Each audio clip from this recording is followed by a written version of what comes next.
Ladies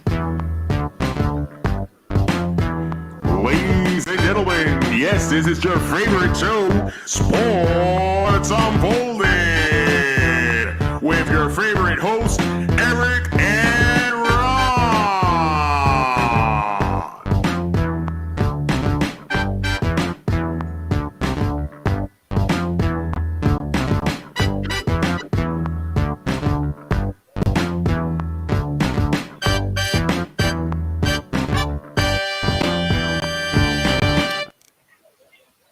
Hey, welcome to Sports Unfolded, episode 41 of season 2, Showdowns and Lowdowns. We've got so much to unfold this week. I am your host, Eric, with my main man, Ron, over there. How are you? You know, to me, that looked like you almost called yourself Ron. Almost. I saw it. I saw that little hesitation. You I know? always forget which side to point to, and I was overthinking everything. Yep. But I'm excited about today's show because I really feel like we got a doozy. We've got a lot to cover, and as usual, the sports world never lets us down. They give us material every single week. So hopefully we got fans out there that'll join us live and chime in, and we can definitely make sure we keep you part of our show. But let's get right into our leadoff story, and that's one Washington Commanders team, which even in a victory last night, 12-7 over the Bears, there's a lot of controversy internally with this team. They are struggling. I'm going to play some audio, and then I guess what we'll do is we'll leave it up to you and me to discuss if we think this team's going to be able to get through some of these issues they're having, and we'll discuss them. But here's the audio of Ron Rivera after the game yesterday, asked about Dan Snyder, and then also about the Carson Wentz situation. No, because the truth of the matter is it's not important to me.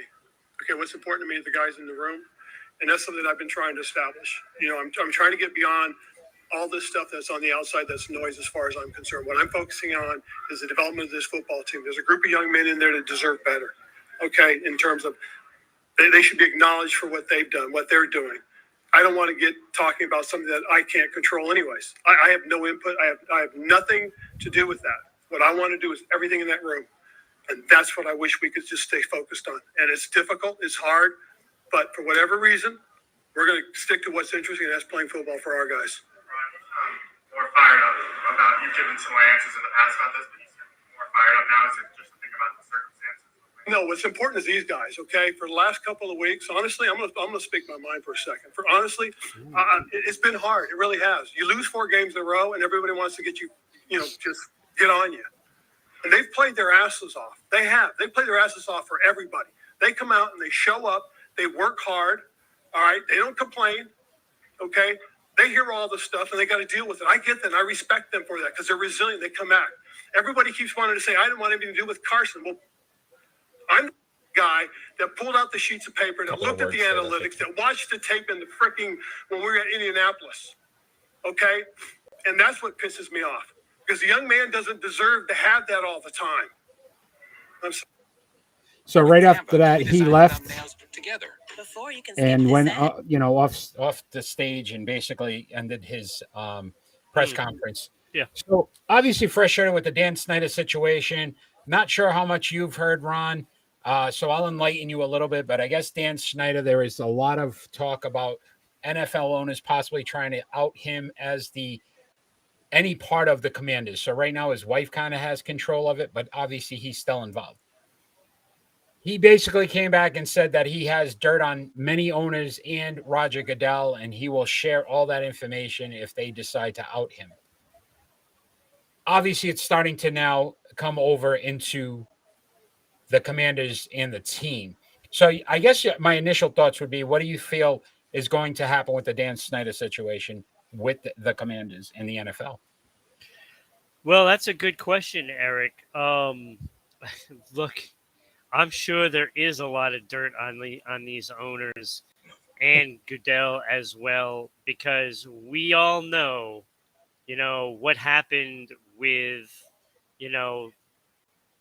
the Las Vegas Raiders last season. They basically swept it under the carpet and blamed it all on one man, which That's Gruden, yeah. yeah, which goes much deeper. And we knew, the story with what was happening with Snyder already, with the women and all of this, just treating people like crap, basically. And that was going to get deeper and deeper and deeper. And he's going to out everybody else, but when it's all said and done, I think somebody like the New York Times is going to out all of it anyway, because they're going to keep digging. All these reporters are going to keep digging at this, and it's just going to come out anyway. So I don't think it really matters one bit. And I think the owners all know this. And, we'll see what happens. They'll try to keep it quiet. They're going to hope they get squashed for a little while and, and fend off these allegations as long as possible. I mean, how much can they go through, though? As much as, to your point, they are sweeping so much under the rug and avoiding all these things that are happening. They've never been challenged. The owners themselves, like there's been player issues where you can question their mentality on suspensions and things of that nature. But you never have seen the owners and another owner basically saying, look, try it. Just try it and see what happens. It's going to be very difficult. And how transparent can the NFL be if they know that there's stuff out there that obviously could be damaging to their product? Yeah. Well, Eric, no matter what you do, the more you sweep things under the carpet, the more visible that lump is going to be. And if you keep sweeping and sweeping and sweeping and piling it up under there, when you lay that rug back down, that's going to be a considerable hump. And, people are just going to know what's going on. And it's going to get out. No matter what they try to do, it's going to get out. So another interesting situation, the Ron Rivera comments. He basically said a couple weeks ago that his team's failing, but look at the other quarterbacks in the league. They have quarterbacks we don't. Yeah. So it's his own fault. Yeah, he's gone back on that comment and how. Yeah. But now you're not just talking about the off-field stuff. Now this actually has gone into the actual locker room with these players. Listen, Washington's 2-4 right now. Yeah. And again, it just seems to me that the dysfunction that has started from the top is just gradually just kind of flowing through the entire team at this point. And honestly, it's not going to change until you get rid of the owner anyway. So we could sit here and go, okay, they may win 3 more games the rest of the year. They go 5-12. Okay, they get a high draft pick. Who's in charge? Who's running this thing? And then you've got a coach that basically has called out his players. Yeah. You've had coaches challenge players before, but to basically say the reason your team was losing is because the other teams have quarterbacks and you don't. And I wouldn't consider Daniel Jones a superstar. No. Jalen Hurts in his second year, a superstar. Cooper Rush, who honestly wouldn't have started if Dak didn't get hurt, as a better option than Carson Wentz. They're about the same. They're all about the same. And yet you're criticizing your quarterback and your losses because of him. And this is what I'm saying. And I know he paused and changed his words at some point, where he was going to say, you all want to get me fired. But that's who should be fired right now is Ron Rivera. Because no matter what your situation is, you cannot say that your quarterback isn't as good as everybody else. You can't say that. Yes, you can say he hasn't played very well yet, but you can't basically call him out for a lack of talent. Faceless, thanks for joining. I would say this. I got a very interesting stat from one of our top fans, and that would be Manny, who joins us every week. Carson Wentz actually leads the NFC East in touchdowns. He's throwing more touchdowns than anybody else in that division. Right. So it's not a matter of the quarterback play. It may be the coaching. It may be the dysfunction from the top where, look, you're not getting the quality players you need because they're more worried about who's going to sit next to the owner during a meeting so he can grope them. Right. Or they're going to send out emails that are inappropriate because that's what's more important than getting a football team that can be competitive on the field. This is an ugly situation. Yeah, and well, it's only going to get worse. franchise. It's an ugly franchise. Let's be perfectly honest. Like, including the name. The name stinks. yes, it does. That was a horrible name to choose. That's why I'm still going to refer to them as the Washington football team. You know, look, this franchise has stunk since Snyder took over. It just isn't a good franchise because really he could care less. He's just pocketing the money. Yeah. And until he becomes a serious owner and actually wants to put a product on the field that can win, then it doesn't matter. This team just does not matter. Yeah, and look, the highest bear prices, and I think we did this with baseball as well, but the highest bear prices in any stadium, Washington. Yeah. You know what I mean? Like, you're just trying to get money. These people are coming out to see this team. You don't care about the product. You're just basically any funds you can get from them is basically what's more important. It's a shame. It's a shame. I feel bad for the Commander fans or Washington fans, whatever you want to call them. But it's just been a mess there. Washington just took over my Miami, fact that I wanted them to lose forever. Now I just want Washington to lose forever. So Miami's off the hook for now. For now. So let's continue with this NFL theme and talk about Matt Rule, who was fired by the Carolina Panthers. Your expectations about what's next for this team? Look, I do have to say that the ownership does want to win. They do want to win. It is just a young ownership that really doesn't know football yet. So they're still trying to get their feet wet in the NFL. And so they don't really know what they're really doing as of right now. And they seem to be all over the place, let's get this guy, and they haven't really settled on anything good. So a lot of rumor, fire sale, possibly getting rid of some players, including Christian McCaffrey, who's obviously their top player on the team. Yeah. But again, probably has the most value. Question would be, again, team I've heard is Buffalo, which honestly would just basically hand over the trophy to them. But I also wanted to look at Matt Rule in his 3 years. He was 5-11, 5-12, 1-4. So 11-27, a 289 win percentage. Obviously not very good. But his quarterbacks, Teddy Bridgewater, Sam Darnold, and Baker Mayfield in those 3 years. How critical is it to have a quarterback? We're starting to see it with every team. Teams that stay consistently good have quality quarterbacks. If you can't start a franchise and get a quarterback that's going to work, it's never going to change. It's just a revolving door that continues to get worse. And unfortunately, he just couldn't find the quarterback that was going to help him win football games. Yeah. Well, I mean, look, he's not a commodity that this team needed to have. Like I said, they don't really know what they're doing in the front office right now. They have to they have to put a guy in charge that commands the room and team and players. So really, Carolina's best bet is Peyton. You go out, you get Peyton, whether you make him the GM as well, which I would probably imagine is probably what he would want. And that's what you do.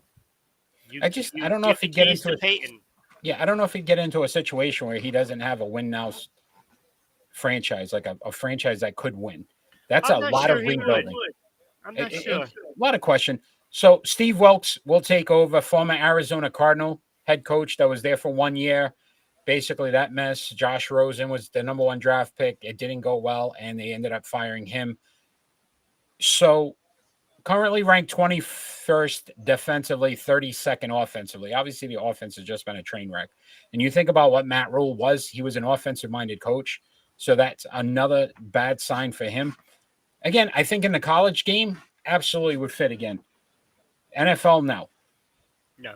But lucky for him, for the next 4 years, Ron, every month for the next 4 years, $834,000 he gets paid because of his contract that they still owe him. So he will basically be sitting at home watching the games every month and making $834,000. Yeah, they can pay me that, in a year, and I would take the job, and I'll get, things done. Is that not insane? Yeah. Insane the amount of money these coaches make sometimes. Yeah. And then when it ends badly, they still get their money. Yeah. So let's bring up the next gentleman on the screen. And I don't know if I want to call him a gentleman. I honestly thought he was a much better person than what we saw displayed last week when Devontae Adams shoved the cameraman after the loss to the Kansas City Chiefs. What do you think should be the next steps by the league or his team for this player? I don't know. I mean, I saw the video. I think it looked much worse than what it actually was.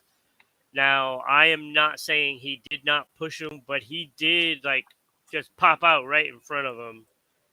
And I don't even think that the cameraman even knew he was there. But no attempt to pick him up. No attempt to. No, and that was the thing, that if he would have attempted to pick him up, that would have been a sign that was just a reaction. And I still think it's just a reaction because he popped up in front of him and he pushed him. It wasn't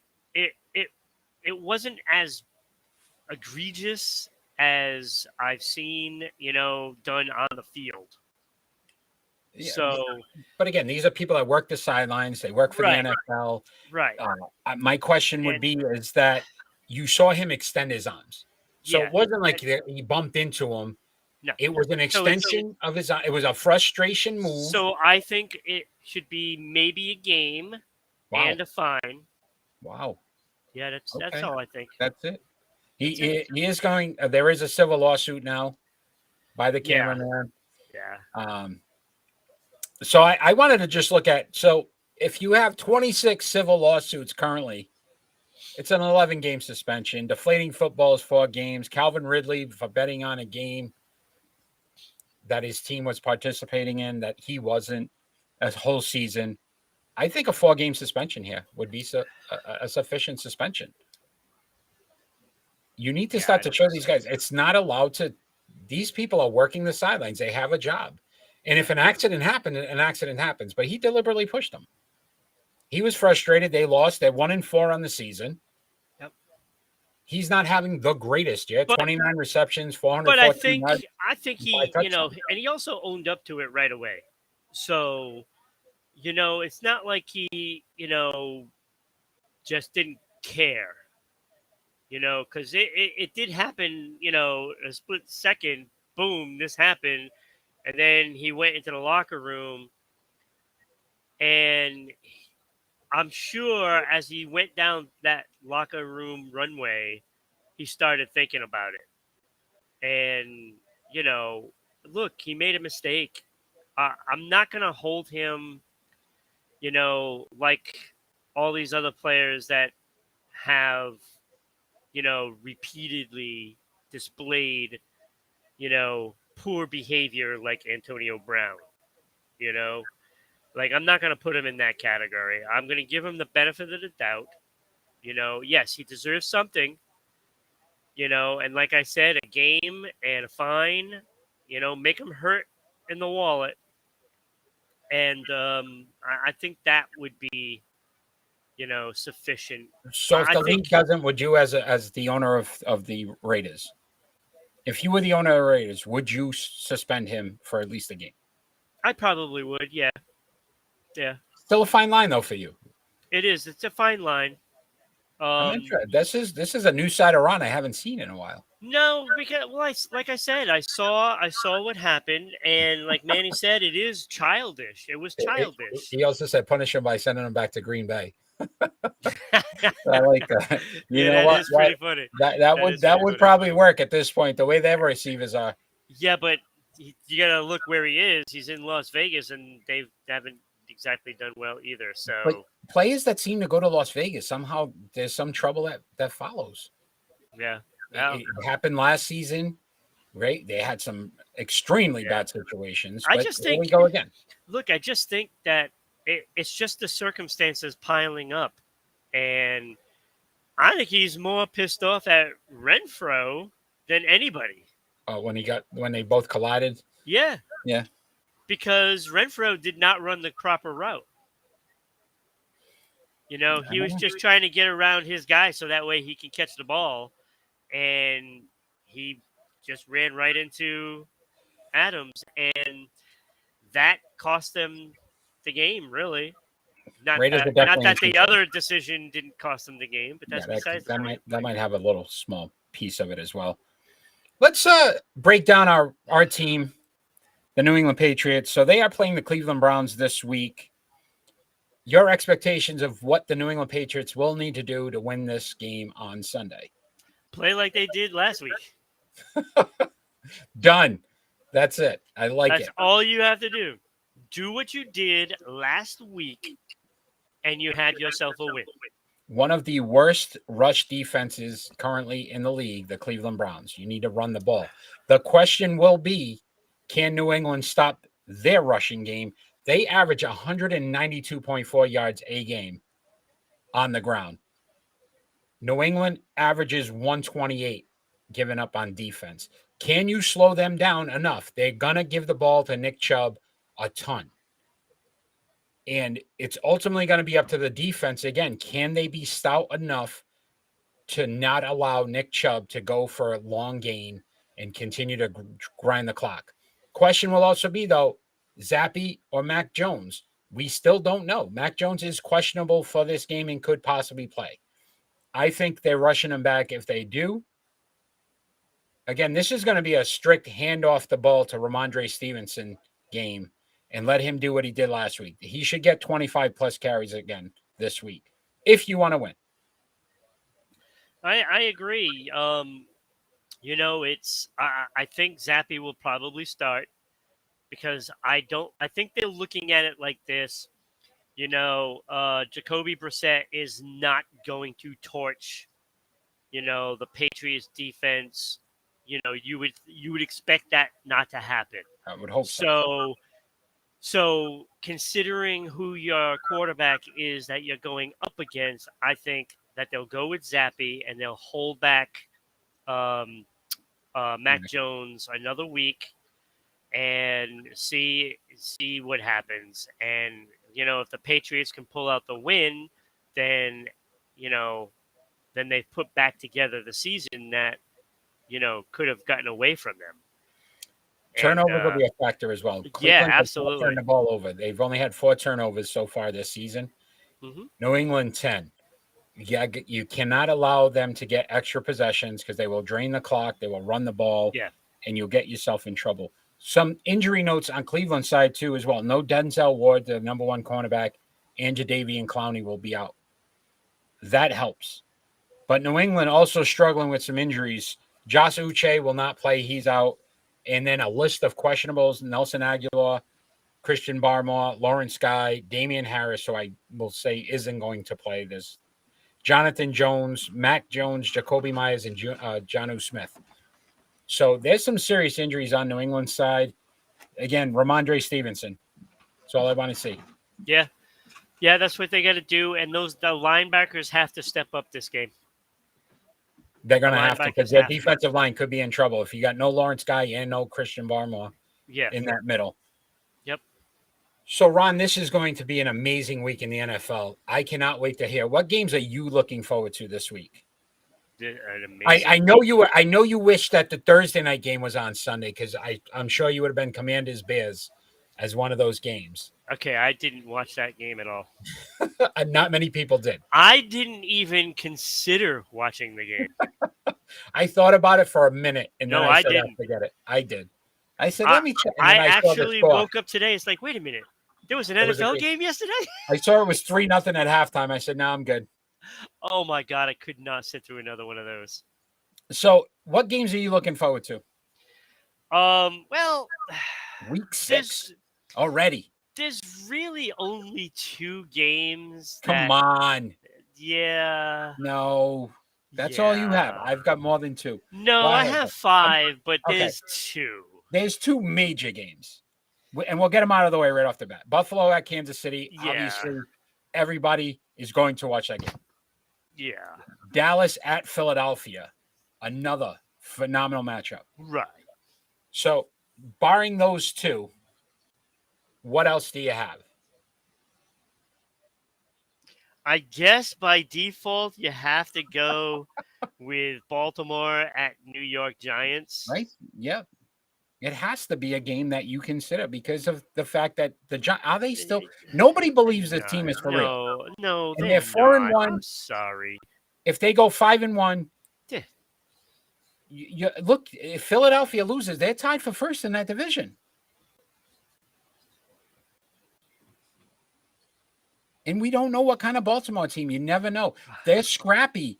The Giants. They're one of those teams that you don't want to face because if it's close, they find a way to win now. Oh, my God, if they go to 5-1, I'm just gonna throw up. I also got dinner on the line.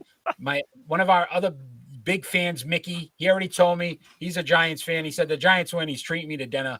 So I'm rooting for the Giants in this one because that's a dinner on Mickey, and I'm excited about that. Well, But I'm not also- saying I'm not rooting for the Giants because Baltimore's in New England's division, and I want those teams to lose. So Manny, Vikings, Dolphins.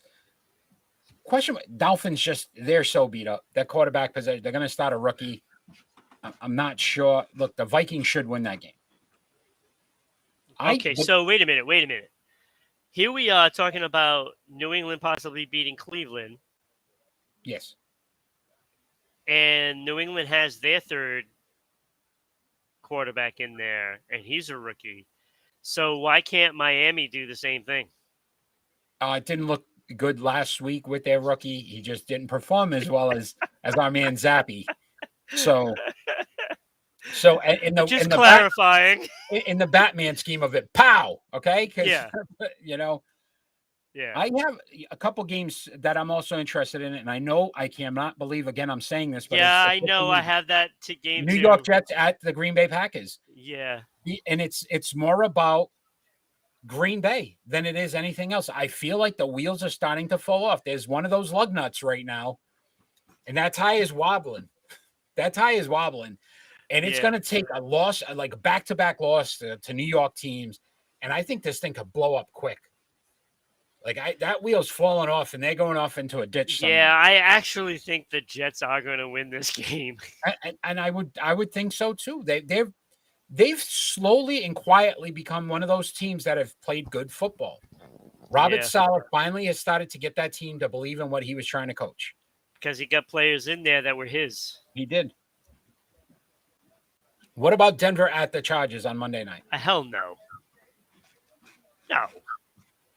The Chargers are going to mop them. The Chargers have been inconsistent, and the Denver Broncos right now, look, let's ride, Denver. Let's ride. No. The famous words of Russell Wilson. How well is that going? I think they've got 2 flat tires and no gas right now in that vehicle. That's basically what they're riding in. Well, it would have been better if you did a horse reference. A horse without a carriage without a horse? No, like their Bronco desperately needs new horseshoes. They desperately, because they're not ready to run. They're horrible. It's such a bad situation right now in Denver. And again, I think I am more about just seeing if these teams crumble. I've got Green Bay and I've got Denver. And I just want to see this week, again, another loss. Holy smokes. Holy smoke. Well, I got a game for you, though. What do you got? Cincinnati and New Orleans. New Orleans a wreck too. I just don't trust. But Cincinnati too. I just don't trust them.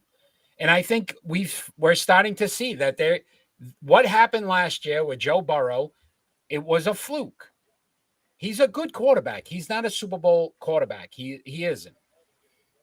And all of a they're going to sudden, win this, and I think they're going to still take this division. yeah, you're still riding out hope on that. Yeah, I thought you had him at one loss together. this year. Did you not have him at one loss No, this I year? didn't have him at one loss. I think you did. No, 4. No way. Yeah. 4. Okay. Chargers Maybe going to 3. ride Denver. Yes, Maybe 3. probably. The Bolts. Ron, it's triple play time, and we've got an interesting one as these 3 players are currently leading Major League Baseball in strikeouts for the playoffs, and that's Luis Castillo, Playoffs? Yu Darvish, and Zach Wheeler. We're going to decide who we start, bench, and cut. You are first this week, my friend. Yeah.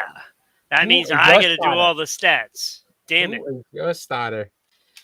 All right. Well, I went and started Zach Wheeler. Really? Okay. Yes. First of all, he has the best ERA of all of them. 3.42. Correct. Which still scares me a little bit. In today's Major League Baseball, that's pretty good, though. Yeah. Considering. He's 74 and 57 lifetime, so he's got a good record. Not great, but good. 195 games. 1,186 innings pitched, and 1,189 strikeouts. It's almost a strikeout an inning. That's pretty good. Almost. Not quite. 7. Oh, yeah. No, it is more, actually. 1189. Yeah. That's actually 3 more. So that's pretty good. 1 All-Star game. Look, I just think he's the more consistent of the 3. You know, I mean, Yu Darvish has had some good years, but he's a roller coaster, and you don't know really what you're going to get with him. But so I started Zach Wheeler, and I am going to bench Yu Darvish because he really is the second best pitcher out of this group. ERA 3.50, 95 and 75 career record.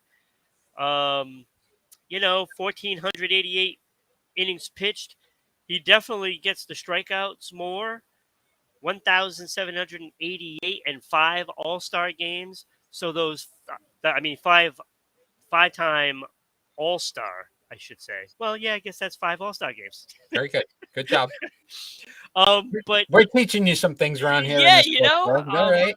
But when you look at those other seasons where he didn't make it, his numbers were a little blown up. So, so it's like, what are you going to get? But I'll put him on the bench because of that strikeout pitch. I cut Luis Castillo because career-wise, he has a losing record. Yep. And frankly, I don't want a losing record on my team. So no losers on your team. No. So, I'm cutting him, and he can go, play for somebody else. All right. Not bad. Little different. I had it a little different, and I used a Ron stat, and I never do this, but I used a Ron stat for this. So I started. Wait, is that a Linda Ronstadt? Linda Ronstadt. That's pretty good. Come on, Manny. I expect a comment from that one. I don't know if he knows who Linda Ronstadt is. He's a little younger than us. Yu Darvish, I start. Again, you gave the numbers, but the one number you didn't give is his WAR, Ron. Wins above replacement, a 30.3, highest of all 3 of these. Yeah, the man 25.2 was I'm Zach saying Wheeler. It was not enough to matter. I used WAR in 800 more strikeouts. Yeah. Zach Wheeler would be on my bench. Again, very good numbers. And I cut Castillo for the same reasons. Again, losing record, 48 and 55. He's been on some bad teams, but again, still, if you're a good enough pitcher, you get your wins. Your team may not win consistently, but you should get wins. And he didn't do that. And he had the highest ERA, 3.59 of the three guys. So we just flip-flopped our starting bench, but they'd both be on our team. So That's right. good job. And the numbers are really close. Yeah, and the they WAR really is are. close too. So it's not really. That was a non-factor for me because once I looked at the WAR, it's like you're really splitting hairs because like if you divide it out Ron, to I will ask you years, this, though. What is it good for? absolutely nothing. There you go. War. Baby. We are on fire today. Linda Ronstadt came out. Oh, boy. But NBA see, you missed it. You missed your chance to be like on rush hour. I You was know? me. I'm you. You're me. I was Yeah. thinking about it, and I just you kept talking through it, so I couldn't do it. I'm you. You're me. Yes, you Davish. Very good. NBA time, and this is still firing me up. And I may go off We're for a gonna little talk about that piece of crap. I may go off for a little bit, Ron. But Draymond Green has returned to the Golden State Warriors. Speaking of lowdown, How does this affect the team this season? And I'd like to start, if you don't mind. oh, go ahead. Because I Can't have wait. I have an issue with the fact that the team itself is more worried about who filmed and leaked this video and wanting to terminate that employee, and they are going to do nothing to Draymond Green except allow him to be on your bench so that he can get his ring and his banner on Tuesday night, because that's more important.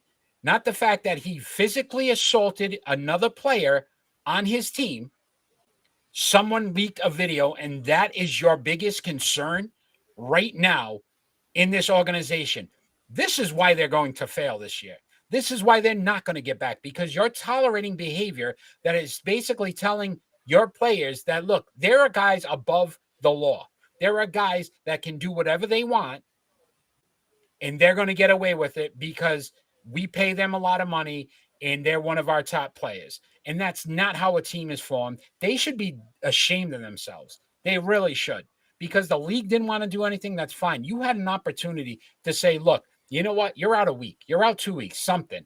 Make this man understand that there's a consequence to that action. Not him personally taking some time off, then coming back like nothing's wrong, and then coming on and having a press conference basically saying he's using it as motivation. What motivated you? What? You did it and you got away with it. There is no motivation to that. It's a joke. The organization, I hope, flops this year, because to me, he's the biggest reason why they have the problems they have most of the time. Because he gets so many technicals. He gets in arguments. He gets in fights. He's been suspended. He's just a bad dude. He's a bad dude, man. Yeah. No, you said it absolutely perfectly. Look, he like I said, there are players that are in sports that need to be removed from the leagues, and he is one of them.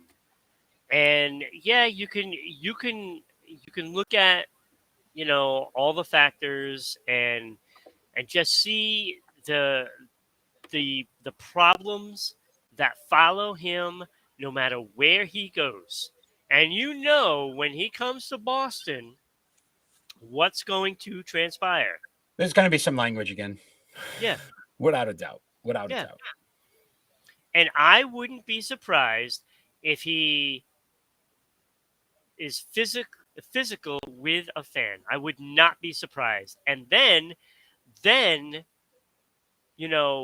we're looking at something that could have been squashed, after this incident, but wasn't.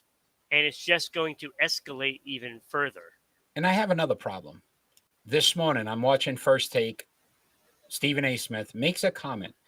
And I know sometimes we go at Stephen A. Smith, but he was completely wrong in what he said this morning about Draymond Green and what he means to that organization, and understanding that behind the scenes, what he does for them.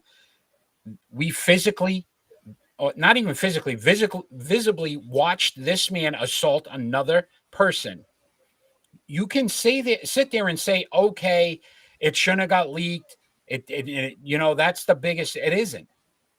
It's the fact that everybody keeps defending the action, including his teammates. Because if it was me and Steph Curry is by far the leader of that team, he should have came out and said, you know what? I don't accept it. Yeah. They're more worried about if Jordan Poole and him can get along on the court and have what matters at that point? Does it really matter? He's one punch away from somebody else now. I'm going to throw out a couple of names. And you tell me if that player would accept that behavior. Okay? Derek Jeter. Absolutely not. Patrice Bergeron. Absolutely not. Larry Bird. Absolutely not. Magic Johnson. Without a doubt, no. Okay. Superstar. Guys that take it seriously. Those are leaders. Those are leaders. So I'm challenging Steph Curry to come out and say something. I am. Yeah, and no, he won't. He won't. Because when it's all said and done, it's all about a ring. He's really just a scorer. Dare I say that he's just a scorer.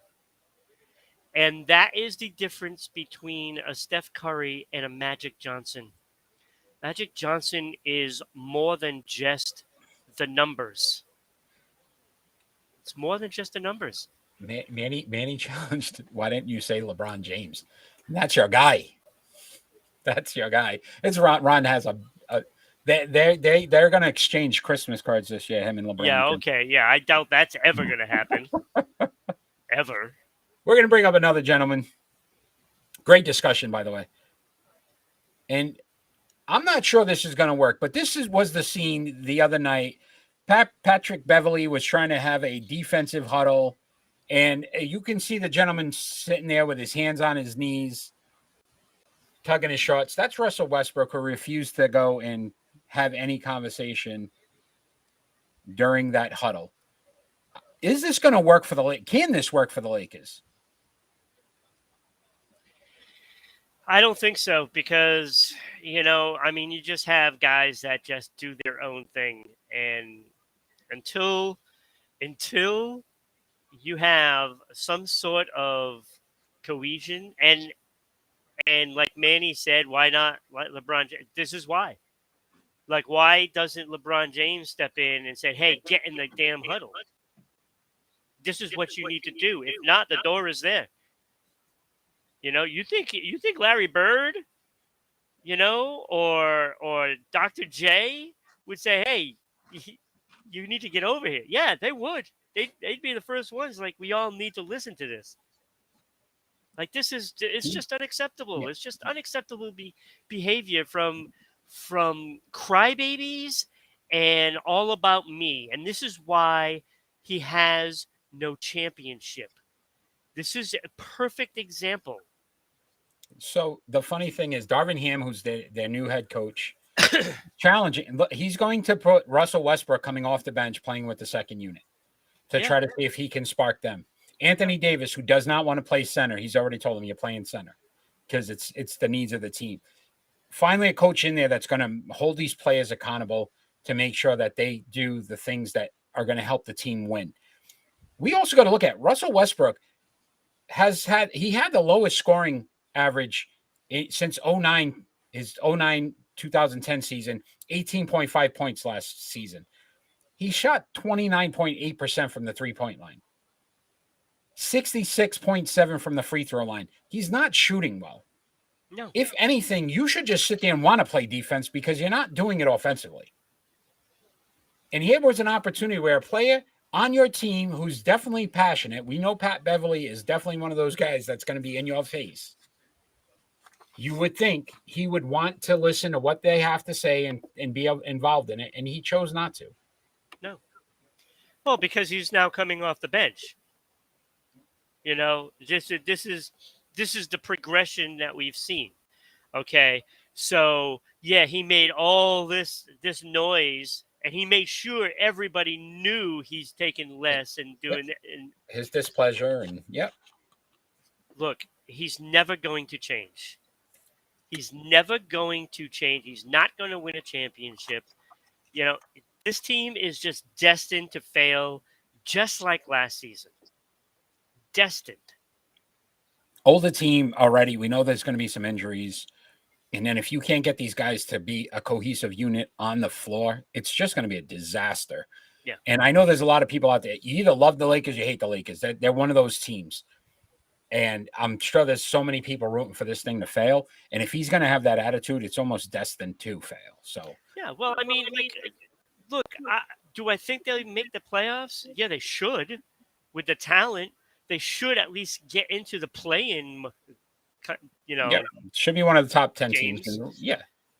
I mean, especially with Utah completely dismantling. Just by that default alone, they Utah, should San just Antonio get in. won't be back in.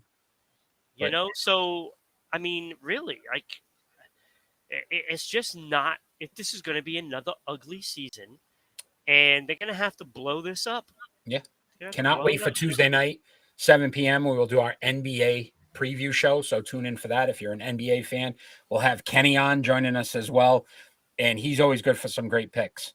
Cannot wait for that. We're going to talk some Major League Baseball as the playoffs are underway. We've seen a lot, but we're going to talk first about Carlos Correa, shortstop for the Minnesota Twins. Signed that 3-year contract for $105 million, but it had an opt-out. And I guess he's had enough of Minnesota, and he has opted out. How hot of a commodity do you feel he's going to be on the market this offseason? And that was my Rhode Island accent coming out there. He'll be wanted. But look, there's going to be somebody better on the market. Xander Bogaerts. Yeah. Xander Bogaerts is going to take all the attention away. Do you not feel Xander's going to re-sign with Boston? I feel as though he better. Because if not, then Devers will follow him right out of town. Carlos Correa, very quietly for Minnesota last year, played 136 games, had a great year. 522 at-bats, 291 batting average, 152 hits, 22 home runs, 64 RBIs. Yeah. Great in the field as well, 983 fielding percentage, only 8 errors. Right, and he should be the best shortstop on the market, but he won't get that attention because he was stuffed away in Minnesota last year, and the focus is all on Xander because this is, a lot of teams will want to venture into the Xander Bogaerts thing because, if you do hook Bogaerts, there's a good chance you could lure Rafael Devers. No, it's and a very interesting. You're a big market, and you can do that. Like seriously, why wouldn't say the Angels do that? Mm-hmm. I have the Angels for Carrera. I think that's a good landing spot. San Francisco Giants, and I will throw it out there, the Houston Astros, maybe possibly going back to Houston. No. Nope. You could see it. I mean, maybe he may have realized what he did. Maybe. So let's talk some playoff action. So we've got a few series going on right now. And your thoughts. So currently the Los Angeles Dodgers and the San Diego Padres are tied 1-1. Any thoughts on that series? Well, I just think LA has too many horses. They just have too much. And yes, San Diego did a good thing. They actually took a game. Do I think they can take another? I think they could.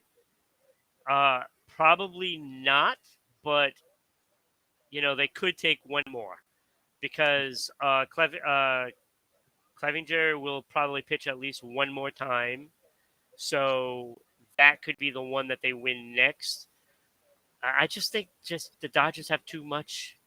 I mean, you're talking Mookie, you're talking Turners, you're talking, all these talented guys. Yeah, there's just too much. Best pitching staff in the postseason so far, 2.80 ERA, batting average 254, fourth. So again, you talk about just the firepower. The Padres, they didn't come together fast enough. They made the trade at the deadline. They got Soto. but I just feel like there's still a player or two, and I would say more on the pitching staff. Yeah. Darvish pitched a hell of a game the other night for them, but again, how much of that you're going to get? The bats were cold for the Dodgers, which doesn't happen very often. You get a game or two, to your point, where they just don't produce some runs, but overall, they've been a machine all year. Yeah. What about the Atlanta Braves and the Philadelphia Phillies? It was tied 1-1. I'm going to check that score while you tell me what you think about that, because I know Philly was up, actually. Yeah, I mean, this is one of those series that could go either way, because when you look at it at both teams, top to bottom, they're very similar in what they can do. They have a very good lineup. They have some great pitching, and the bullpen has been good. So you got two teams that it's who's gonna rise to the occasion. Philadelphia is up 6-1 right now. Yeah, So they would take a 2-1 lead in this series. Yeah, I still think this series could go the distance, because Next they're game that in Philly, close. though. Philadelphia technically got home field now. Yeah, If they win But this game. that doesn't matter. That doesn't matter.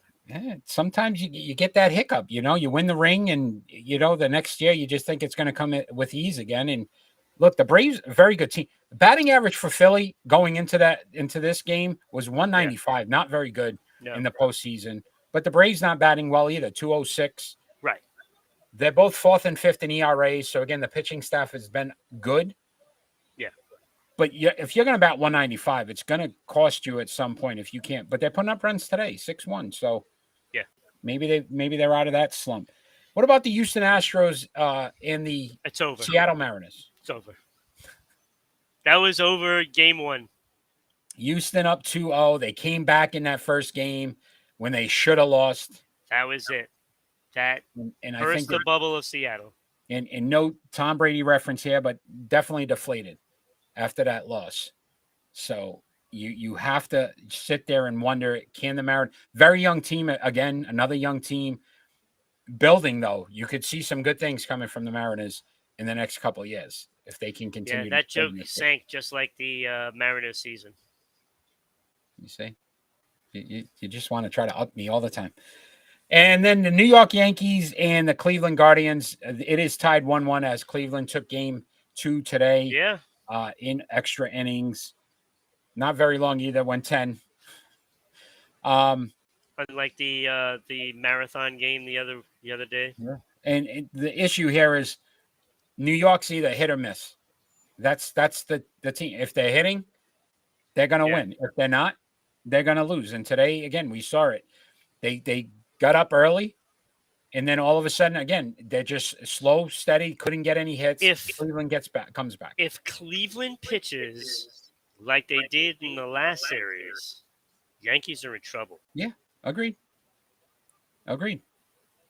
And I honestly, as a Yankee fan, I don't expect them to get out of this series. I didn't expect them to get out of this series anyway. I said the first they'd be one and done.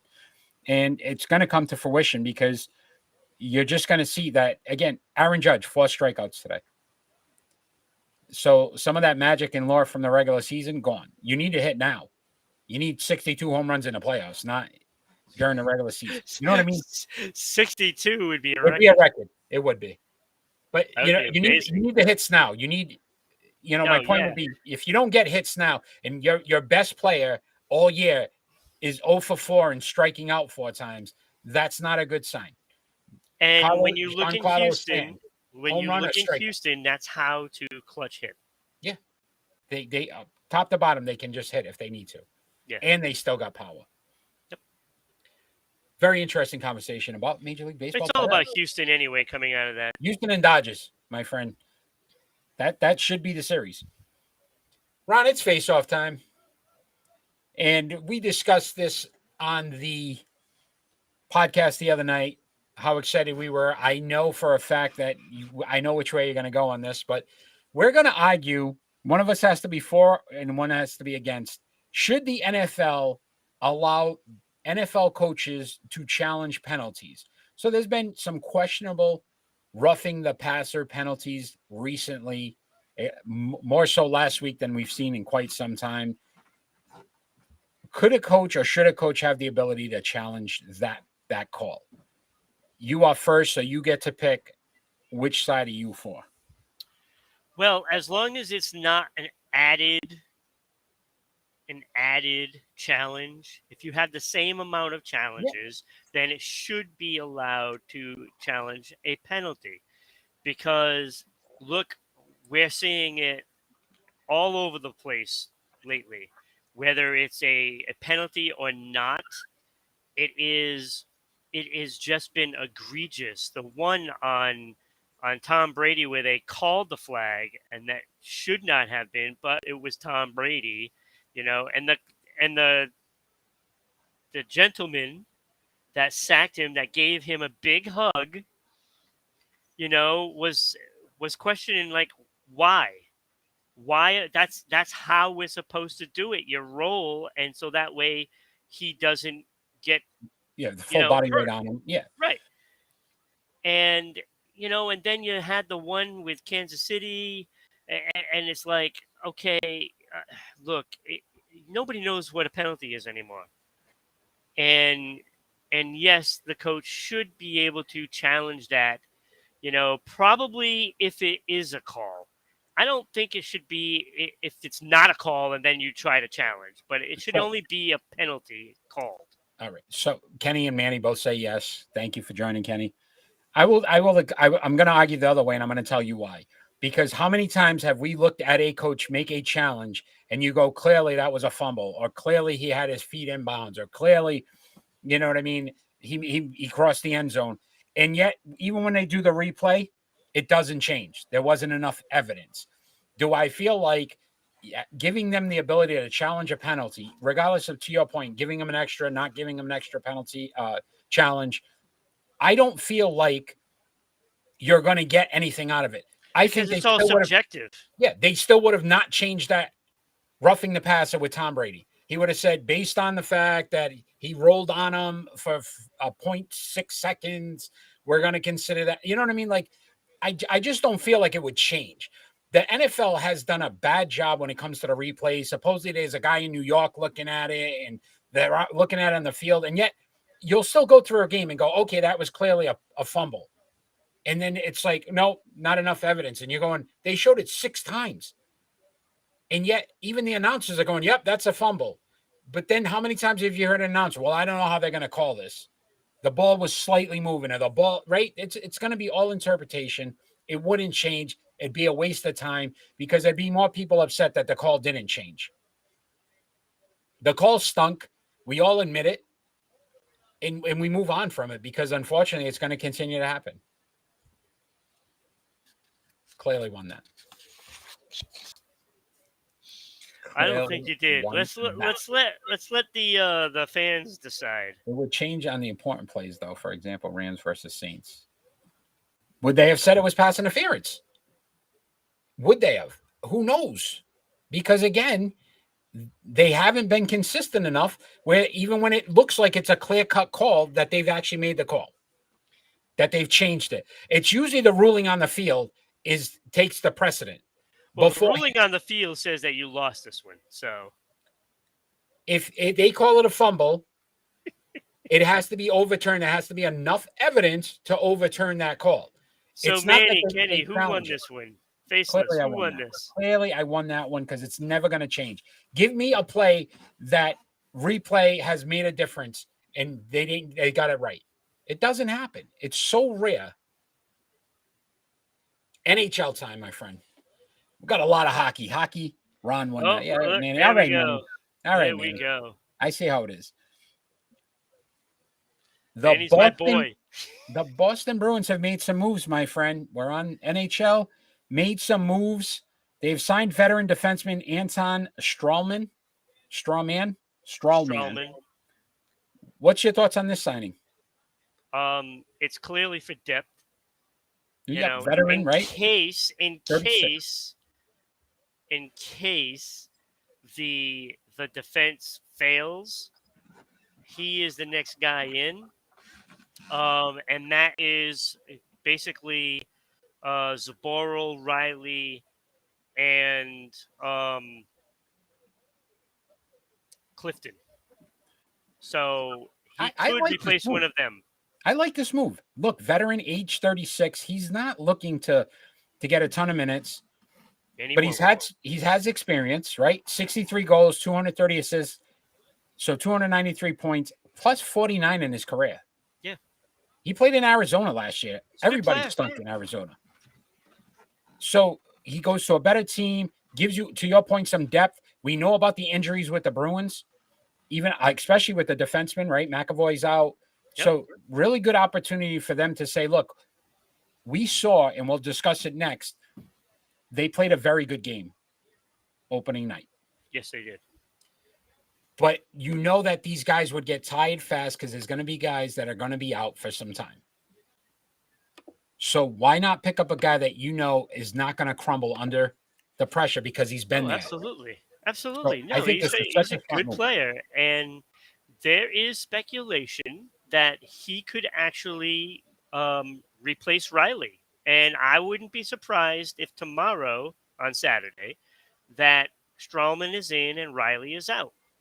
First, second line, third line, fourth line, He'll be the third line Third line. defenseman. third line. So let's Yeah. bring up this nice shot of Pasta here. I think even though he got stopped on this one, he had a game to remember the other night. Opening night, the Boston Bruins kicked it off with a 5-2 victory over the Washington Capitals. Jim Montgomery's first time behind the bench. Your thoughts on his coaching performance, what you saw, what you liked? Were there some things that you saw noticeably different than the previous regime? Well, I like the fact that he did have the defenseman involved. The problem with it was Riley was too involved and was costing them odd man rushes. So that's why I'm saying Strawman will probably be in the next game and Riley will be out. So, when you look at the way they've played, it certainly felt a little different, a little more. I think it was a little more up tempo I would say than. more finesse is what the word I wanted to use. I see more finesse now. Yeah, Like, that might be the word that I'm looking for. It's just when the defense are bringing it in and they're not afraid to go in deeper. That is opening up players, in good shooting lanes to get those shots on net. The only problem right now is that I'm not seeing enough of those younger guys in there on the fourth line. Like they had Lauko in there, but I want to see Studnicka and Frederick in this lineup. So here's some of the things. So Jim Montgomery, the other day, I heard an interview before the season, before the game, and he said he'd prefer quality shots over excessive shots. And I think that's what you saw already from the first game. Right. They got outshot the Caps 35-30, but they were quality shots. When they put the shot on the net, it was quality shots. They were out hit 48-32. It wasn't about just being more physical. It's about making sure that you're making quality plays at quality times. Exactly. One of your biggest keys, Ron, that you've talked about so much, face-offs. They won 62.7% of their face-offs. Right. That's a dominating stat. You control the puck from the get-go, and that's something that you saw them able to do. The one thing I really did like more than anything else, I turned the game on a little later. I know we were talking in between that beforehand, but the Bruins were up 2-0 going into the second period. It suddenly turned to 3-2. It looked like the Capitals were going to have some momentum, some shift. And Montgomery seemed to make the right calls at the right times to get that offense back on track, right? And you saw it. Pasta was phenomenal. One goal, 3 assists. Krejci, getting Krejci back. And again, they said it during the broadcast. You don't forget how to play hockey, even if it was in a different league, right? So he wasn't playing in the NHL last year. He knows how to play hockey. 1 goal, 2 assists. Patrice Bergeron chipped in with a goal. All your top guys scored. So important. And then on the power play, you hold the Caps to 0 for 4 on the power play. Big momentum. That's when you're down a guy. How often do you say, "Look, this could be costly for your team"? and that's why I'm saying like Forbert stepped up. So he's not going anywhere. So when McAvoy and Grizzly come back into the lineup, Forbert is not going anywhere. He is staying in that lineup. So you're looking at you know who of the three is going to go, and that is Borrell, Clifton, and Riley. Riley's the first one out, and so one more guy is going to be out of that lineup. Most likely, it is going to be Clifton because Borrell's got too much talent and he's playing well. Actually, so is Clifton. He's playing well too, but you want to have that guy that can really move the puck. And so to me, that puts out, Clifton and Riley out onto the street, Yeah. you know? And I wanted to ask you this question before we move on. And I questioned this last season with the coaching staff. The goalie situation. Linus Ullmark looked great, 33 of 35, Yeah. right? So he made 33 saves, a 9.45 save percentage. But they say Swayman goes tomorrow night. Yes. Do you like this rotation of goalies? Do you Yes. feel it hurts, but you don't feel it hurts the team? Do they play different defensively in front of one guy versus the other? Well, we're gonna find out. It's a new coach. They certainly did last season. I thought they were more comfortable with Swayman in net. But we're gonna find out, how they play, in front of Swayman this time. They played a very good game against Washington. Obviously Washington has some skilled players, so they're gonna get their chances. So, there's always going to be those chances against no matter who you play in the NHL because they are all talented players. So there's going to be, chances.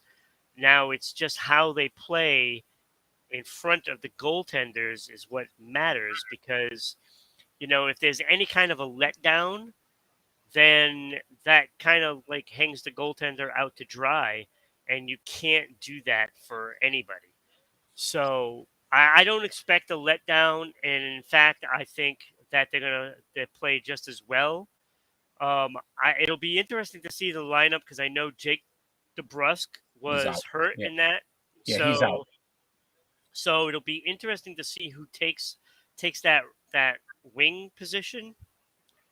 So that's going to be interesting. So I probably would gather that Frederick is going to be in the lineup tonight, Tomorrow. and Tomorrow night. I mean tomorrow, and most likely will have his opportunity. And I wouldn't be surprised if Studnicka goes in for Noshik, even though Noshik might have had a good game. But they want to get Studnicka in there as well because, I mean, you have to play him. You have to play Got to him. get him involved. You mentioned that so many times. Great Bruins discussion, man. I listen. The Bruins got so excited watching that game last night. Yeah, Krejci makes a night. huge difference. Like Hala, he's just not that caliber of a The player. chemistry. Yeah. These guys have played together for so long. They know each other. You know what I Krejci mean? is just an amazing hockey player. He really is. I mean, Unreal. And you think about all the injuries when these guys come back. What you may have, if these guys can just continue the chain running until these guys come back, and then let them step up and do what they need to do. Yeah, I mean, you're missing McAvoy and Marchand. Yeah. That is big. Yeah. You're bringing two all-stars, into the fold at deadline date. Yeah. That's it'll be what great. it's like. It'll be great. Let's move on to the Philadelphia Flyers, who have signed an extension for defenseman Travis Sanheim. So 8 years, $50 million. What do you think of the move? Look, I know that all these teams are trying to tie up their young players, for a long period of time. He's but 26, so right, basically puts him out to 34. Still relatively young in hockey terms. yeah, I'm not sure this is a good deal because I'm not really sold on Sanheim. I think he's a good He's a decent player. When you look at the Flyers, Ron, and this is why I was saying they could very easily just dump guys right every year. At least they're trying to say, look, we're going to try to build. No, well, they think And that's that what they I got liked about something here, and that's the thing. Career Look, highs last season in blocks, 142 hits, 64, and takeaways, 23. yeah, So the kid's maturing. He's getting better. Granted, his numbers, from an offensive standpoint, but he's a defenseman. How much do you expect? Like to see the assists a little higher. Only 87 assists in 336 games. yeah, But- and that's the thing. It's a crapshoot. Like, you want to see him do more, and that's what they're projecting. They're projecting him to do more. Yeah. So this $6 million contract, if he does more, then it could pay off in the long run. But if this is his peak, it's not a good deal. And the reason why I like this is that again we've beat on the Flyers every year and how bad they're going to be. The Baltimore Orioles in baseball, they finally had a decent year and they ended up dumping guys that they could have kept and probably made the playoffs. And at least the Flyers are saying, look, we're going to try to build a team. And I'm tired of these organizations just every year waiting till the trade deadline and let's see who we could get rid of.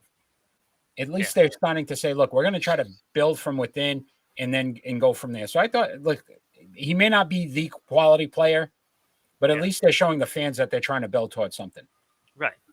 Right. No, I mean, like I said, all these teams are starting to do this with their young players, and it's all a projection, and that's what they're basing this on. I haven't seen enough of the Philadelphia Flyers on a daily basis to really know if he's going to be that quality of a player. He could, he could be. But I mean, how much better is it going to be? Because great when point. you're talking defensemen, and we're already talking Adam Fox, McAvoy, Makar, and these guys are all younger. Yeah. So, is he ever going to be in the conversation of best defenseman in the league? Will he make Ron's all-Ron team? Probably not. Probably not. Probably not. Ron, it's pick and roll time. And I am glad you're first this week because this is a tough one. This one was very difficult to decide. So in 1981, the NFL draft had a phenomenal defensive player explosion, is the only way I can put it. All these guys were picked in 1981, and all of these players became Hall of Famers. We're going to rank them from 6 to 1 because there was 6 Hall of Famers from this class defensively. And those players are Ricky Jackson, Howie Long, Mike Singletary, Ronnie Lott, Kenny Easley, and Lawrence Taylor. Now, just think about it. All those guys drafted in the same draft. Unreal. Ron, have at it, man. 6 to 1. I can't wait to see what you came up with. All right. So already struggling. You probably don't have this guy down at the bottom. Okay. But I did only because he played half the games as everybody else. And that is Kenny Easley. Look, his numbers are fantastic. If you put him out to the Ronnie Lott or somebody like that, you're going to get the same numbers if you had him playing as long. But 89 games is just not enough for me. Agreed. He had 8 sacks, 32 interceptions in that time, which is phenomenal. Yeah. 2 forced fumbles. He made the Pro Bowl 5 times. All Pro 3 Which times. means he was in 5 Pro Bowl games, Ron, just in case I want to clarify. Yes. Okay. I'm pretty clear on that one now. You're good now? You got that? Okay. Yeah. I just want to make sure. 3 All-Pros, yes, I'm sorry. He also had 3 touchdowns, which is pretty impressive. Yep. For But DB. just because of the lack of games, I did put him at number 6. And the fact that he's the only one that did not win a championship. On this list, yes, correct. Yeah, not the only one ever. Yes. Number 5, and I cannot believe when I saw this player, I thought he was probably going to be number 2. But I put Mike Singletary. 179 games, 10 sacks, 7 interceptions. The problem is they didn't keep track of tackles then. I actually found his tackling numbers. Oh, that's spectacular. Yeah, What is it? I had to do some major research though, but I found I it. wasn't going to. What is it? 1,488 tackles. Yeah, that's a lot. And that's where it's measured with him. Yes. Is those tackles. Well, okay. Go ahead. And that is substantial. But the production part of it, the sacks, interceptions, and forced fumbles, it just wasn't as good as everybody else in the categories. Okay. So that's why I put Mike Singletary down at 5. Look, he had 10 Pro Bowls, 7 All-Pro, 4 Defensive Player of the Year, and 1 Super Bowl championship. He could easily be number 2. But you have him at 5. But okay. I have him at number 5. Okay. Go ahead. This is how hard this one is. Okay. Yep. Number 4, Howie Long. Again, 179 games played, just like Mike Singletary. 91 and a half sacks. That is 81 and a half more than Singletary. He had 2 interceptions, 5 less than Singletary. No forced fumbles. He had 8 Pro Bowls, 1 Super Bowl championship, and 2 All-Pro. He wasn't as decorated as Singletary, but those sacks are really hard to ignore, and I will take those sacks over the massive amounts of tackles that Singletary had any day of the week, because that is disruption. Okay. And Singletary was a great player. He was a ball hawk, and but he wasn't a disruptor. Okay. Wasn't a disruptor. Number 3, and I was surprised that I actually had him this high. Ricky Jackson. 227 games, 136 sacks, 8 interceptions, which is pretty impressive considering this list. And impressive was 40 forced fumbles. 40 of them.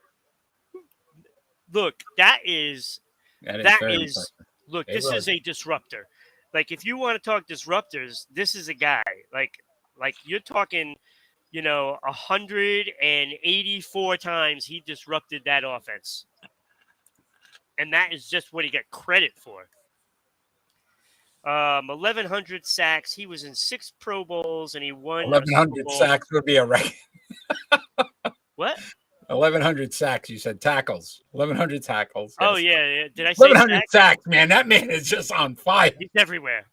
Wow. He's he's not number for 1. every And he's team, not number too. 1 in Ron's list. 1,100 sacks, not number 1. That's how hard this list was. So I put him number 3. Okay. That left the 2 that I thought it was going to come down to.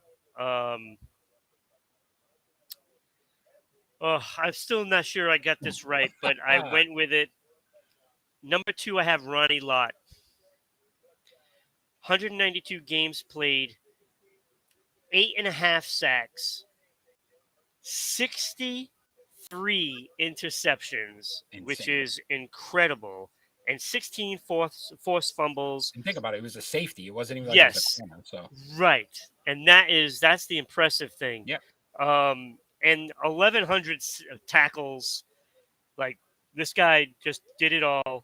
10 Pro Bowls, 6 All-Pro, and the number that is just impressive: 4 Super Bowl champions.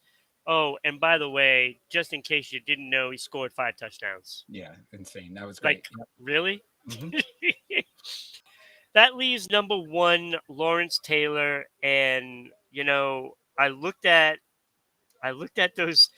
those sacks. 142 sacks in 184 games. Like that's incredible. That's Matt Judon numbers. That's incredible, Matt Judon. Okay, but to go with that, he got also 6 in had 5 nine games. interceptions. Yeah. To go with it, Yeah. and 2 touchdowns. Yeah. Very good. All right, 10 Pro Bowls, 8 All-Pro, 3 Defensive Players of the Year, and an MVP to go along with that. Mhm. And not to mention those 2 Super Bowl championships. Look, like he's one of the best players of all time. Like when you think of defense, it starts with Okay. Taylor and Sanders. And I'll say what you want, but like Lawrence Taylor's numbers are better than Dion's, and that's because nobody wanted to throw it over there. Well, maybe they're better. I don't know. Yeah. It's close. I don't know. know. So I'm if Kenny's still on, I'd love to get Kenny's picks because I know he was around during this time too, and he knows what we're talking about. Yeah. May not again, a little younger, but all right, not bad. You definitely got it wrong though. No, I did not.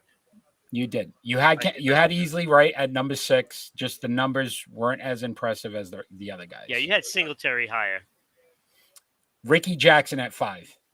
And the reason why I put Ricky Jackson at 5, Those numbers are too good. his numbers are great, but his one championship technically was after he left the Saints and went to San Francisco.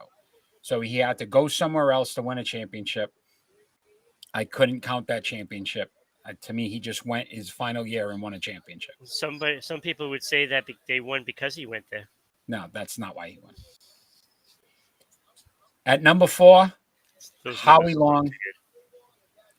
Again, very impressive, but you think about defensive end, that's his job, sack the quarterback. Wait, who was 5? Ricky Jackson. So then oh, Easily, yeah, okay. Jackson. Yeah, okay, no. Easily, you're already forgetting. Four comes after 5, yeah. Very good. You're right. getting good at this. We're teaching you some stuff today. And then he went to 8 Pro Bowls, which means he was in 8 Pro Bowl games. Yep. 2 All-Pros in a championship, Howie Long. So great numbers. I had to put great numbers. Singletary at 3.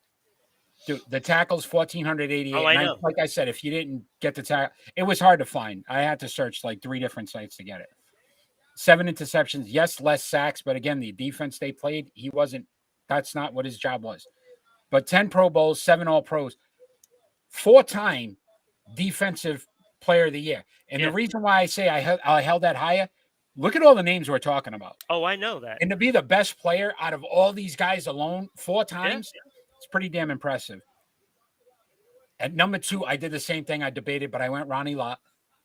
And it was a tough call because I love Ronnie Lott, one of my favorite players. Yes, really absolutely. is.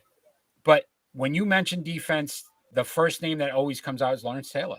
Dude, and just a 3-time defense AP defense player of the year, 3-time UPI defensive player of the year. Yeah. Again, he won the MVP, Sports Nation player of the year, the 2 championships.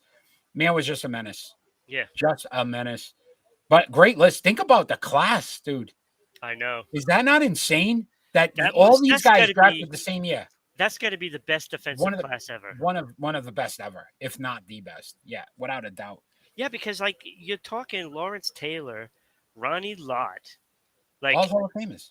They're incredible, and like Kenny Easley, if he would have played, another 4 or 5 more years, you're talking those numbers are Ronnie Lott numbers. Yeah, it's insane, dude. What a great class. Fun list, though. Fun list. It was. That was really good. That was really good. So, Ron, you know what time it is. It's where we're going to almost wrap up here. So we got to go to our predictions. Manny's climbing the charts a little bit. Manny's been contributing every single week. Kenny, hope you're on. You can get some picks in. But Manny's moved up. Now he's 53%, 4 games over 500. But Ron is taking a 1-game lead. There we go. With 11 weeks left to go. And we've basically come down to the fact that we're probably going to end in a tie. Probably. the way things are going. But we've got some great matchups today. So if you'd like to join in and give us your picks, please Yeah, do. I will put that up there in just a second, like now. All right, my friend. So we're starting off 10-18, the NBA opening night, Philadelphia 76ers at the Boston Celtics. You are first.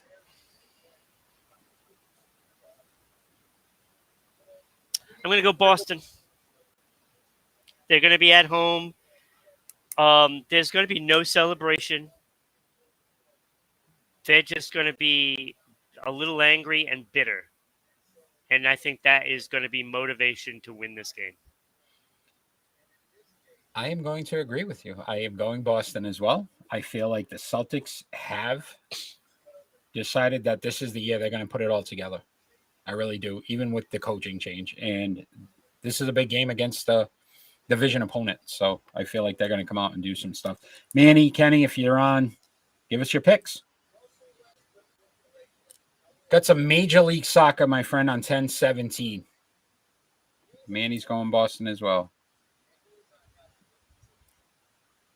New York City Football Club at Inter Miami Club of Football. 10-17 Major League Soccer action. I'm going New York City. Have a better record. Not really into the Miami. They didn't seem to do it for me. Yeah, I just think that Miami thing carries over to everything. Why not this football? So I'm going to go New York City as well. New York City. We always get nervous when Manny picks because Manny knows soccer. Some Yeah. big news coming out with the World Cup. Manny's going to be joining us for that. And he goes New York. So we're going to have some World Cup coming up in the within the next few weeks as well. Manny will be a part of that, and Brian, his brother. So really excited about that. Ron, 10-15. You got the Calgary Flames at the Edmonton Oilers. That's a hard one. I'm going to go Edmonton. They're going to be at home. I think it's just so early to know what Calgary is going to do. And I think the wounds are still cut deep, what happened to them last year, and I don't think they're ready for it yet. I also went Edmonton. And again, for the same reason, I think McDavid is going to be on a mission. I got to see how well Calgary gels with all their new players. And I just feel because Edmonton's at home. So I went Edmonton as well. Okay, there we go. Manny, There we go. Calgary. Manny went Calgary. Uh-oh, we finally got somebody different here. All right. 10-16, my friend. Our New England Patriots are at the Cleveland Browns. And as usual, I always pick the team going against New England. So I picked New England this week to win this game because the Patriots are going to run Ramondre Stevenson 25 plus times and win this game and defeat the Cleveland Browns. I also went with Cleveland. New England. Got him. I also went with New England. I just think they're a better team. Manny just hates on the Patriots, so he will never pick the Patriots. Ron, 10-16 as well. The Buffalo Bills at the Kansas City Chiefs. Who do you got? This is so difficult because Kansas City is going to be at home, and Patrick Mahomes he's so First good. time in his career as the starting quarterback will be an underdog. Yes. But I'm going Buffalo. I'm going with Manny. I'm going Buffalo. I just think that they're a better defensive team and that they're going to be able to shut down Kansas City at some point. I don't think we're going to have a winner this week because I also went Buffalo. And all the reasons you said, I think it's a revenge game. Look, Josh Allen, they didn't forget how that game ended. No, they did not. I still feel like Buffalo's defense is so much better than Kansas City. So yeah. I think so. I already know who Manny's going to pick on this one, but we got the Dallas Cowboys at the Philadelphia Eagles. And I went with the Dallas Cowboys. The Cowboys are on a basically disrespect tour right now. Everybody's talking about the Eagles being 5-0. they're pissed off about it, and they're going to come out. That defense, Micah Parsons, is going to have a game and a half. He's going to be unbelievable. So Wait, I'm he's going going to get Dallas. credit for an extra half of a game? Yep, because he's going to have so many sacks in that game. Okay, you guys can take Dallas. I am going to go Philadelphia. Oof. Look. Rush. The rush is over. It's rush hour, baby. Nope, it Do is not not understand rush the words that are hour. coming out of my mouth. This is the end of the gold rush for that Dallas Cowboys. This is what they want. This is Philadelphia what fans will be hurt after this Dallas game. Hurt. wants to lose this game, so that way there is no doubt in anybody's mind Dak You're goes off in your next week. rocker. You're off your rocker. There'll be no undefeated teams left in the NFL after this week. Nope. 10-15, college football will be on fire. Number 3, Alabama Crimson Tide at number 6, Tennessee Volunteers. Volunteers have not beaten Alabama 15 straight. I'm going number 6, Tennessee.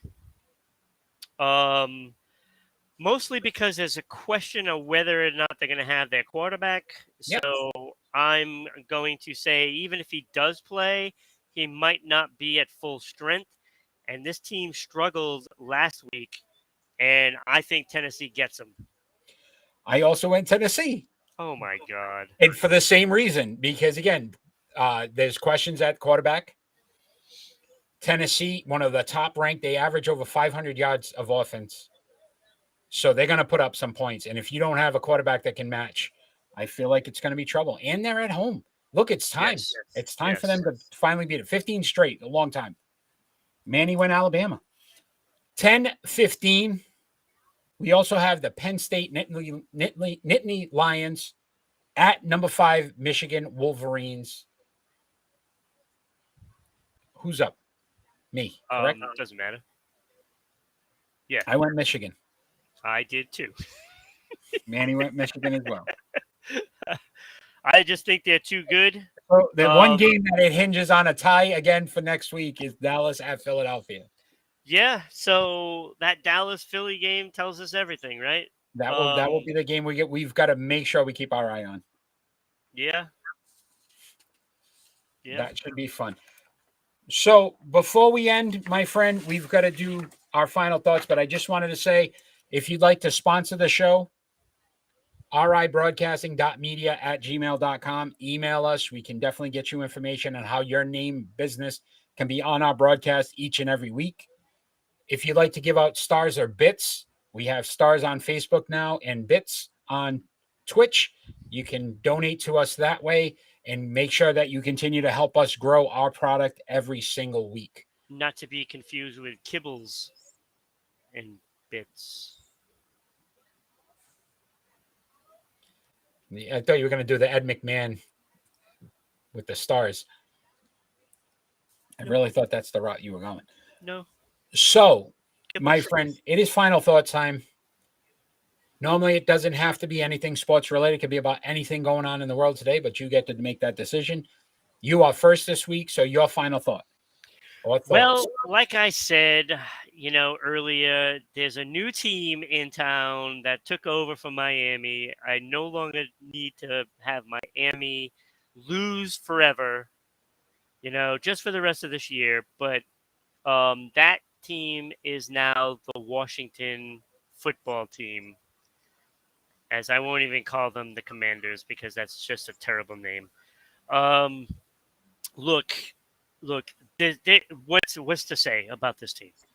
That you have probably the world's worst owner, and yes, even more egregious than some of the things that people have already been removed from their teams for. He's just scum. Snyder just doesn't belong on the face of this planet, to be honest with you. And that might be extreme for some people, but you know what? You reap what you sow. And he has infested the whole team with this kind of personality and this persona of just scum. And it has reached so far as Ron Rivera has now basically took the face of the franchise as that. Like, look, you can call out your quarterback all you want, but when you tell everybody that you don't have talent at the quarterback position, that's just wrong. And say what you want, and we get on Carson Wentz constantly, but he isn't that bad. But maybe you should learn how to coach. That might be the first step is like, wait, maybe your coaching decisions aren't exactly up to par, and yeah, you had some success early in your career when you had Cam Newton when he was good, Well, for a minute, yes. for a minute, but you know when when you have that kind of talent, you still squandered it. You still couldn't get the job done there. And you had a lot of good players in Carolina, by the way. We won't mention those receivers, those quarterbacks that you actually had talent with, and you still couldn't get it done. So I don't think it's so much the talent that's on the team as you. Maybe you are the one that is lacking in ability, and I think I gave you too much credit. I think I did when I said you're a pretty decent coach. And, that was what, a year ago that I Yeah. said that? I was completely wrong because you just displayed the cardinal rule that a coach doesn't make that mistake. And we've had a lot of coaches come and go that get fired, but none of them was because of insulting the talent of their quarterback. You should be ashamed, my friend, and I hope you never get a job in the NFL again. Wow. All right. We're going to continue on this pace. I actually have two final thoughts. First one is the fact that Deshaun Watson was allowed to go back into the Browns facility now, but he still serves the 11-game suspension. Can't practice with the team, but he can go into the facilities and do some other things. But yet another lawsuit has surfaced. He's now at 26. There was another lawsuit brought against him of him forcing a individual to perform oral sex on him, another masseuse that he had gotten through Instagram. And I just wanted to say that I feel like the NFL is rewarding players for negative behavior. So here we go again, where basically he's serving his suspension. Can they resuspend him? Can there be something else? No, he'll be back to face the Houston Texans in a highly televised game. And yet these people continue to suffer. And it just blows my mind that we're continuously having this conversation about this individual, and yet nothing's been done about it. How this man is going to still have a job, still be able to perform, still make $200+ million after all of this is amazing. As here we are, regular working people just trying to get by every single day. And yet, if we did something like this, we would not be rewarded. We'd be in handcuffs right now and be in some penitentiary. So, unfortunately, I feel like he's abusing all of his powers at this point, and the NFL really needs to step in and make sure this guy never plays football again. That would be my opinion. My second thought is actually on a player that, unfortunately, not like some of these other guys who squander their careers or make bad decisions or do stupid things. Minor league pitcher Corey Phelan of the Philadelphia Phillies passed away at the age of 20 after battling cancer. And you think about how these athletes blow their careers and don't care. Here was a kid trying to make it at 20 years old and lost his life. And they said, and everything I read, just a smile that, inside the clubhouse that would light it up. And unfortunately, this kid will never have an opportunity to see a major league field. And there's guys out there that don't even appreciate it enough to take it seriously and do your job and not get yourself in situations that get you fined, suspended, whatever it is, because it's always about you. Here was a kid that wished he had an opportunity, and guess what? He doesn't. So our condolences to his family. And, I'm sure they're going through a lot. And again, at 20 years old, it's just so young and unfortunate. But I felt I had to bring that up today. Ron, it's been a pleasure, my friend. What a great show. Manny, thanks for joining. Kenny, thanks for joining. Faceless, thanks for joining. You guys have been great. Continue to follow us, like us, all our social media platforms. You take care too, Faceless. Just make sure you follow us any which way you can. Share our content. Get us out there. The more we get out there, the more we can continue to grow. We appreciate all our fans, everything you do, everybody that's going to watch after. Join us live every Friday night, 6 p.m. We love to get the fan interaction. It just makes this show so much more fun. Ron, you have a great night, my friend. And all we want every time we ask for is peace in this world. Have a great night, everybody.